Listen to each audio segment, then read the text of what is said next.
ایک نوجوان کے بارے میں اکثر کہا کرتا، ہمارے ساؤتھ کا تھا، بڑا بگڑا ہوا، ماں میرے پاس آئی تھی، کہہ رہی تھی اس کو سمجھا لے میں بیوہ ہوں، اس کا باپ بچپن میں مر گیا، یہ بچہ 2 سال کا تھا، میرا شوہر مر گیا، میں گھروں کی پتیلیاں مانج کر کے اس بچے کو بڑا کی ہوں، لیکن آج یہ اوباش بن گیا ہے۔ بدماشوں کی دوستی۔ میں نے اس نوجوان کو بلایا تھا، اپنے قریب کیا، سمجھایا، اللہ نے اس کو سمجھ دے دی۔ وہ لڑکا تھوڑا بہت سیدھے راستے پر آیا اور بنگلور گیا تھا کمانے کے لیے۔ میں نے کہا نوکری کر، تیری ماں کچھ نہیں چاہتی، وہ زندگی تو گزار چکی، اپنے ہاتھوں سے کمائی ہے، بس یہ چاہتی ہے کہ تیری کمائی کا ایک لقمہ کھا لے۔ اے نوجوان، کیا اپنی ماں کو اتنا بھی سکھ نہیں دینا چاہتا؟ گیا تھا کمانے کے لیے۔ میرے عزیزو، آج بھی وہ موجود ہے، آج بھی ہے۔ وہ کمایا، مہینہ بھر گزرا تھا یا 2 مہینے، اپنی تنخواہ لے کر کے وطن واپس آیا۔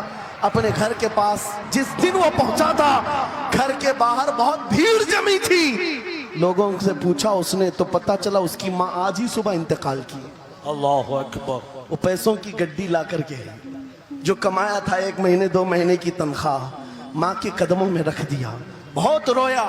یہ بات میں تقریروں میں اس لیے کہتا ہوں، اس نے کئی بار کہا مفتی صاحب نوجوانوں کو صرف اتنی بات کہیں، میں اس عذاب میں روز مرتا ہوں، میری ماں زندگی بھر لوگوں کے جھوٹے مانچ کر کے مجھے کھلاتی رہی اور میں ایک لقمہ میری ماں کو کھلا نہ سکا۔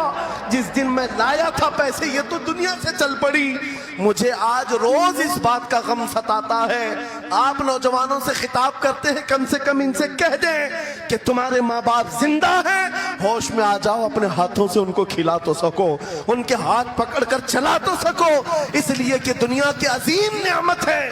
جس کا باپ زندہ ہے، جس کی ماں زندہ ہے، اس کے حق میں وہ دعا کر لیں۔ میرے آقا فرماتے ہیں نبیوں کی دعا امت کے برابر جو ہوتی ہے، وہ باپ کی دعا بیٹے کے برابر ہوتی ہے۔